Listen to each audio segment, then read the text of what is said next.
So we have a trade in the NBA. The Milwaukee Bucks are acquiring Grayson Allen from Memphis in exchange for Sam Merrill and 2 future second round picks. So basically Grayson Allen for 2 future second round picks, and the Bucks can acquire him into their $4.9 million trade exception, which they created with the DJ Augustine for PJ Tucker deal at the trade deadline. And Allen is on a $4.1 million contract, and it's an expiring contract, and he's extension eligible. So the Bucks get someone who I think can help them out a little bit, certainly as a shooter, whereas the Grizzlies look a bit more long-term, getting 2 more picks. They've sort of chilled a little bit this offseason. Obviously traded Valanciunas, drafted a guy at 10, Zaire Williams, who's a bit more of a project. So I think the Grizzlies are sort of chilling out. Also, they also have so much depth at the guard position between John Moran, of course, Dylan Brooks, DeAnthony Melton, Tyus Jones, and I'm sure they have more of them just blanking on.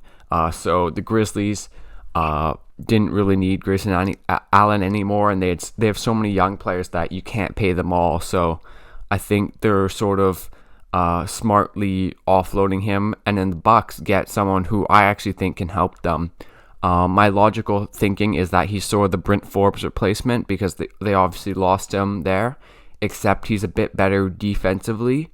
He averaged like 10.5 points last season, Grayson Allen, and is a very good 3-point shooter, which obviously the Bucks need around Giannis.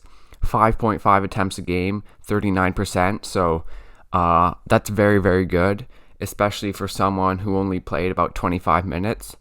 So I think for the Bucks, Grayson Allen can give them good depth at the shooting guard position. I don't think he'll be starting, but I think, just to get a shooter around Giannis and to replace Brent Forbes is pretty important. Obviously, it's not a massive move, but I think this is smart for Milwaukee to get more shooting, and they're not really giving up much. So I like this move for Milwaukee overall.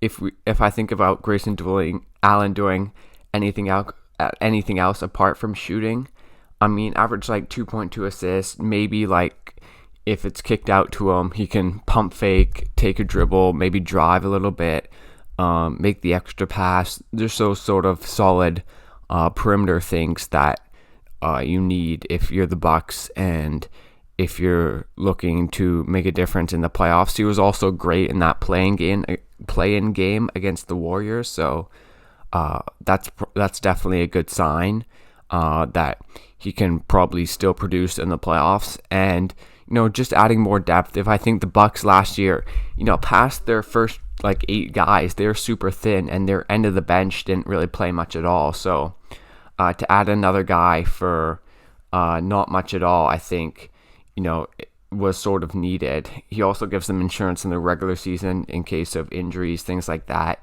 It's just good to have more depth in this day and age, and especially someone who can shoot around Giannis. And then for the Grizzlies, I already mentioned it.